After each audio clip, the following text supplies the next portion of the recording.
Hello everybody, I hope you're having a good day. So I am champ on Rainbow Six Siege and I am notorious for not having the best aim / terrible recoil control, but I still get to champ with a positive KD. Now my KD on average is 1.3 in champ across all my accounts, and I solo to duo queue most of the time, but here is how you can get to champ if you're struggling to get out of plat, emerald and diamond. Here is how you can get to champ even if you have bad aim.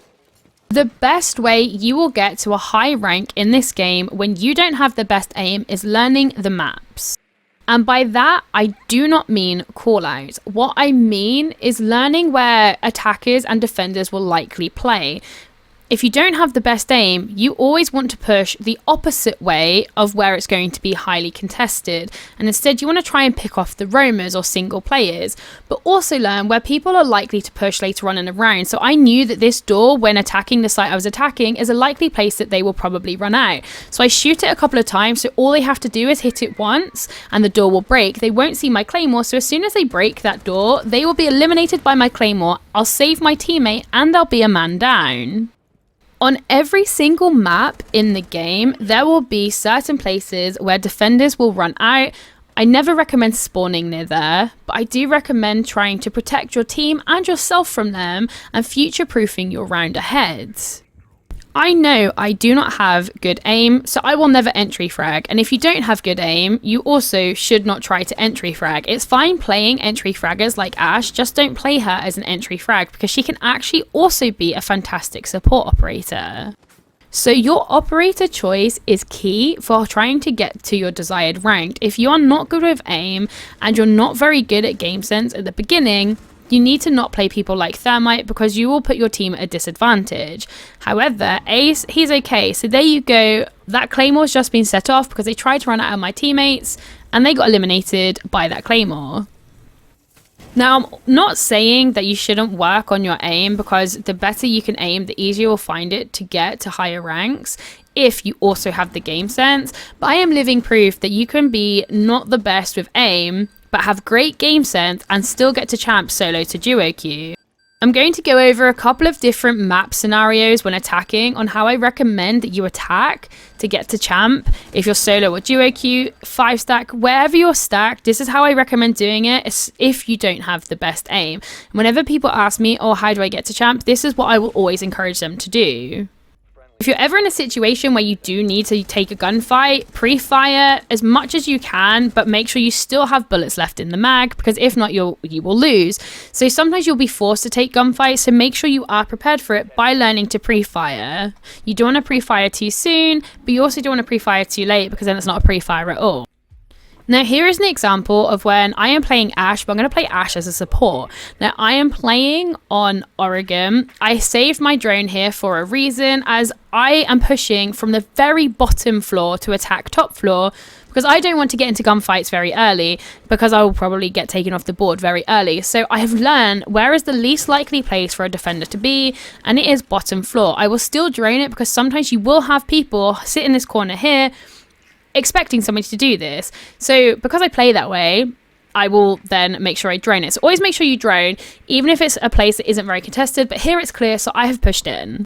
But from playing over and over and over again, I know that the way I am pushing is the least likely place I will then get into a gunfight. But my teammates want to get open attic, so I will hold this here as the one place that defenders will come if they're trying to contest people getting attic wall open is 90% of the time this double door. They won't come from below, they will push from this double door. So I will hold this angle and not rely on a claymore, because this will get me basically a free pick. And there you go, there is the free pick. But I don't hold this any longer, as they will now know I'm there. So they might then pre-fire me in the future. So I give a sound cue just in case anybody's nearby to make them think that I'm going a different way. I'm going out the door, but actually I'm going to go back down and bait. Sound baiting will be your best friend in this game. Whether you have aim or not, sound baiting is that extra level of game sense that you need, because so many people will take that bait. And this is how I get a lot of my eliminations. Now, the reason why I chose to go up Freezer is because a super common place for people to push here is Zulu mid-round. So I will sit and hold an angle for a long time if I think that somebody is roaming. And just like that, we caught somebody off guard and that person actually messaged me saying, why were you there? But having the knowledge that somebody is likely to push there mid-round gave me a reason to hold it. Even if I had to hold it for over a minute, I will still do that sometimes, and I get a free limb. Now, I wanted to cross the stairs. There's barbed wire there, so I will destroy it, but I won't push it up there straight away because they'll be waiting for me to push up because I've just destroyed it. Again, we're using a sound bait. People will sometimes use a hatch to rotate to try and flank, so I always put a claymore under it and open it, and they never always remember or hardly ever remember that it actually wasn't them who opened it, so they don't expect the claymore. Now, people tend to play in the corner here where I'm looking. I don't have an ash charge available. If not, I would have opened that to try and get them to move. It's not for an elimination always, just to move. Again, here I was conscious that somebody could be holding there, as is a common place to hold. So this was an example of a round where I've brought Ash, but I kind of played her as support. I like her weapon. If you don't have good aim, you don't want to bring people who have high recoil like Twitch, because you're not going to be good at them. You're going to play at a disadvantage. Now, I do like to play Ace a lot too, and I will sometimes try to get Breach open. Now I am a lot better at the game, but then I won't always play off of that Breach, and 9 times out of 10 I actually won't. I just give a ghost pressure. Sometimes if you open a breach, then play off of it, but then you have that option later on in a round. That can be really beneficial to you and your team. But if my team is pushing a certain way, I will always push the opposite. Giving a split pressure or a split push will allow you to get more eliminations for yourself, but also it will distract the enemy team, making it easier for your teammates trying to push a certain way. Giving a split push makes it easier for you and your teammates and much harder for the defenders. So I always recommend that you push the opposite way to your teammates, especially if you're solo queue. It's important to know when to bait and when to, well, I say bait, it's important to know when to try and bait a couple of eliminations that could be successful and when to push in and play super aggressively. In a 1v4 situation, I would try to bait a kill here or there. I was holding a place where they would likely rotate in hopes that I could get at least one pick to make this a more winnable situation for me since I'm in a 1v4. Having good sound knowledge with this game will really help you in cases like this, and also just to get better at the game. I could hear somebody to my left. Tachanka was using his fire, and it's good to know things and learn things like how much damage that would do. Tachanka fire, you can run through it pretty quickly. He wouldn't expect it, and lo and behold, he did not expect it. Now, I didn't get the elimination on him, but I done damage to him, but I did get Valkyrie. They were not expecting me to be there because they were so confident that they had put the fire there that I wouldn't push through it, but I knew it wouldn't do that much damage. That elimination was so worth the 30 HP that it took away. As if it was Goyo, I would not do that because I would be put down to basically 20 HP. Now, I've given them a sound bait once again. They will think that I'm pushing through the room that I just opened, but actually I've gone for the plant. Now, this is another example of a sound bait, and I will use a claymore here. Now, people will be like, why did you place a claymore there? That's not going to eliminate anybody. But it was never there to eliminate somebody. It was there for a sound cue. And sometimes when you put your claymores down in a situation like this, it's purely for a sound cue and a sound cue only. And it will also give you an extra 1 or 2 seconds before they start to defuse. You will be able to anticipate the defuse before they start doing it because they will shoot that claymore. At this point forward, it was a waiting game to know if they were going to try and bait the diffuser or actually stick the diffuser, but never hold a super aggressive angle on the diffuser when there's still time left for them to defuse, as if they pre-fire you or bang you off of it, you have lost the round. At this point, they could no longer win, so they had to come off or stick the diffuser, and so I went for the elimination. This is why it's always super important to drone, as just before this clip started, I droned Oryx bottom floor, so I was aware that somebody was originally bottom floor. Now, I took 1.5 minutes to 2 minutes of the round droning, and to be honest, that's too long of a time. Like, 1.5 minutes is gone almost, and I'm still at the very bottom floor. However, I do think that if you drone for 1 minute to 1.5 minutes and you get an elimination of it and you stay alive, I think that's a fair trade.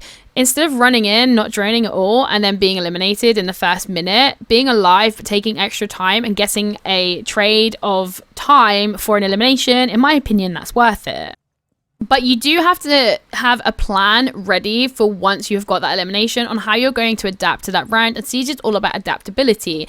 Now, I knew that I couldn't do my normal push. I didn't have time to do it, so I thought that I would push up armory and hopefully catch a few people off guard. So I crouch walk the whole way there.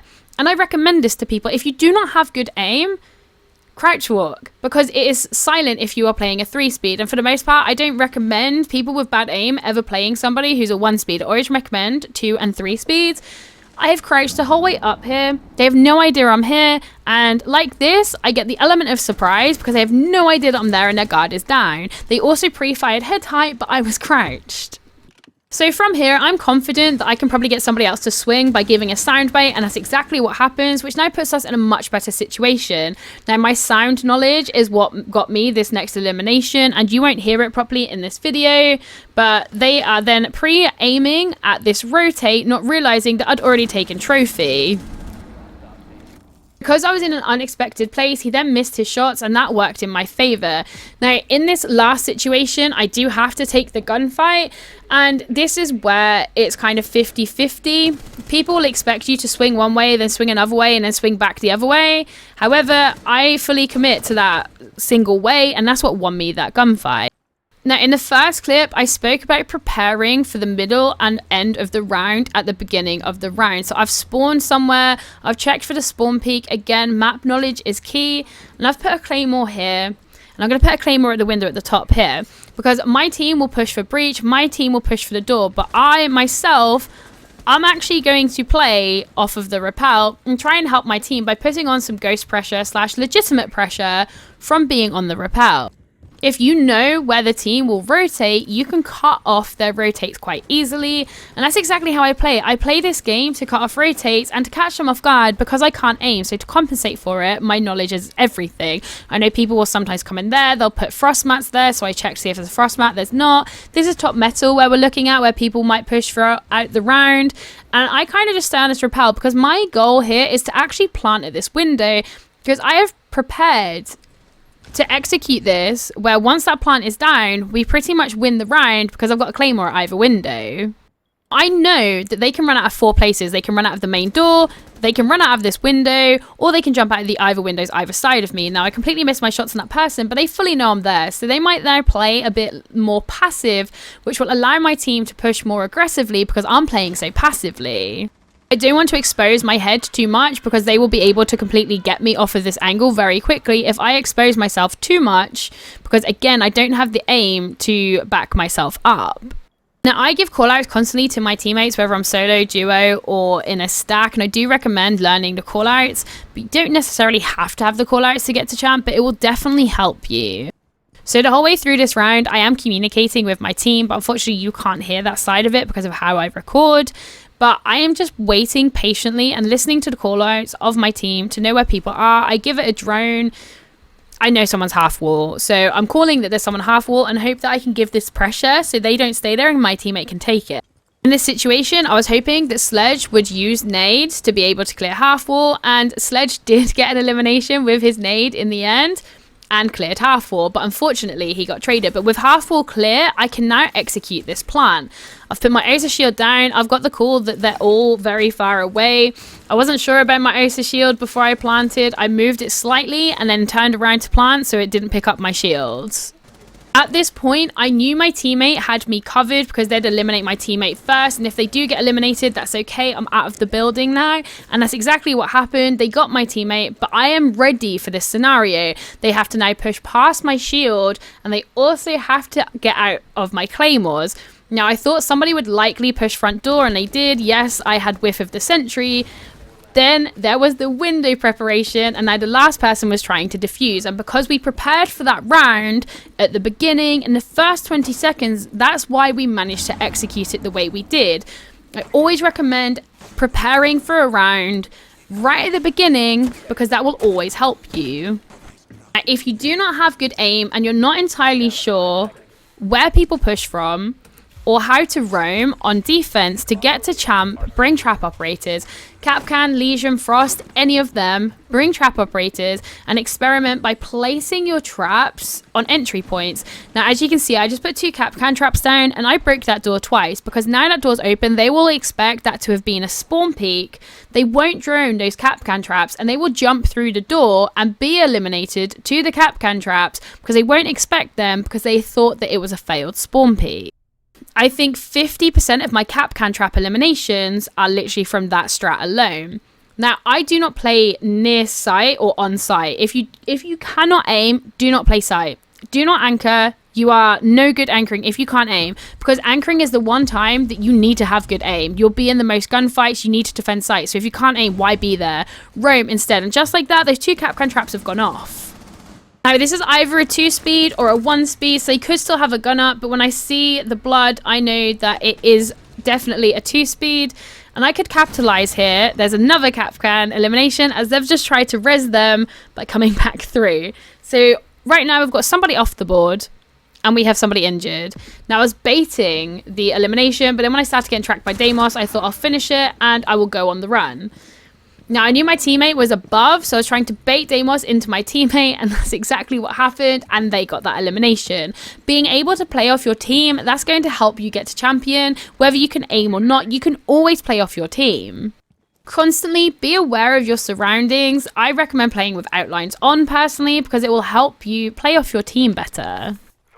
With this door being open, I decided to put barbed wire here late round, just so if they start to push in, it's going to slow them down, it's going to give a sound cue, and it'll help the team further.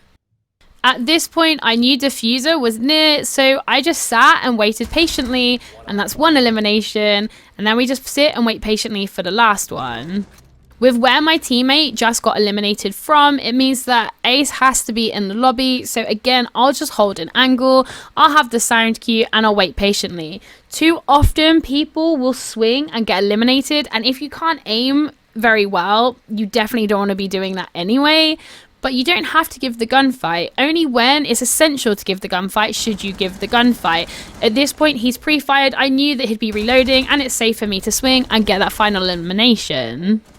All of my Kapkan placements that I now put down, they are all from learning over the years where people will push from. I'll never put my traps near sight. I think putting traps near sight is wasteful. They're most likely to get cleared when they're on site. You're most likely to get an elimination or a sound cue off of a trap when you put them off site. Now, on this round, a blitz kept pushing in art gallery. Constantly, every round, they would push art gallery and just annihilate my team. So I put a double Kapkan trap here. And I sat and waited patiently, knowing that they're going to push your art gallery. I adapted. I knew they'd push there, and then they do, and they will get eliminated. Sometimes where you place your traps, you have to diversify where you place your traps and play off how the team are playing. This team in particular, who I was playing against, they were pretty good at aiming, and for the most part, I was not winning gunfights against them. So I was having to really roam deep with this, but they were also really good at roam clearing. So I spent a lot of my time playing as far away from sight as possible, but close enough so I could act if I needed to. Now, they kept pushing through kitchen, they kept pushing up solarium. So at this point, we're in a 3v3, so I thought I would try to catch the one off guard in solarium, and it turns out they were on their drone, which was a terrible decision. So now I have diffuser. It's a 2 versus 2 with diffuser down, but it's still a minute and a half left, roughly, or a minute and 15 seconds. That's more than enough time for them to clutch this round. Now, when you get diffuser down and you don't have good aim, I always recommend not holding an angle on it aggressively. I communicated to my teammate that I had diffuser, so they came to help me at top floor. I was holding bottom floor, but I didn't want to hold a passionate angle on this because I would probably just get banged off of it. I sit here and I just listen to comms and I listen to sound cues to know when they're pushing and if I need to do anything, if I need to react. And I'm not necessarily preventing them from getting the diffuser, because if there's not enough time left for them to plant, they can have it. It doesn't matter. But I didn't want to give them an easy fight against me. Now, I knew that my teammate would likely get eliminated because he was playing quite aggressively on the diffuser, and I knew that they'd push above, and that's exactly what they were doing. They tried to nade him off. I gave the sound cue ping that they were there. I've told him that's where they are. I knew he would die at that point. There's 15 seconds left. They were grabbing diffuser. At this point, I could hear them going to grab it. So I was like, okay, I'll go back to slightly the other way. The last place they'll expect me to roam or rotate is main stairs. They'll expect me to go up red because there's only 15 seconds left. They have to plant, so I want to get there quickly. So they are expecting me to go up red. And knowing this is crucial because she was then holding red stairs and I managed to down the planter. 90% of the time, even in champ lobbies, the most logical reaction for a player to have or expect is the opposite of what I will do, because it will always catch them off guard, and that's exactly what them won us this ranked game.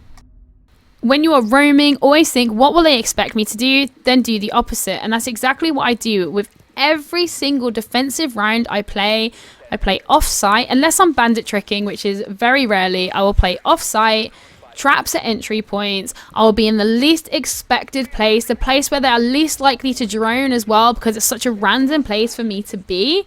My traps will be nearby me, so I know if they are pushing that way, and I'll put one trap elsewhere. I normally put one on this door here, but I'd previously shot it off. But I'd normally put one on that door, so I know if they've then come up main stairs and pushed towards drum, for example. Get multiple doorways covered. And again, these aren't necessarily for eliminations. These are for sound cues. So I am the opposite end of the map to where site is. But this is where a lot of attackers will push, but they just won't expect you to be there. And this is how I play every single round of Siege that I play. Whether it's on attack or on defense, I'll be the opposite side of site. And I'll work my way through the map with my traps, with my utility, whatever it is. I'll be crouch walking, I'll be silent. Whatever I need to do to get from A to B, I will do it. Now, this was a quick match, so I ended up playing aggressively in the end because they weren't expecting people to push from the terrace side. But if this was ranked, I would actually push forward as they push into terrace and sit in this corner and swing them when they have their back turned to me. But my biggest take for ranked as an overview is if you do not have good aim, do not anchor, never anchor, play to your strengths and roam, get the element of surprise. This video is just an overview on how to get to champ if you don't have good aim, but I will do specific videos about each topic as the week goes on and over the next couple of weeks. So if there is something that you would like to know more of or in more detail, please let me know in the comments below. But yeah, this is just an overview of what I recommend. But ultimately, if your team's pushing one way, try and push the opposite way. If your team's defending a certain way, try and defend the opposite way. This has worked for me for many years and many seasons, and like I said, made me go from a gold 2 to eventually a champion.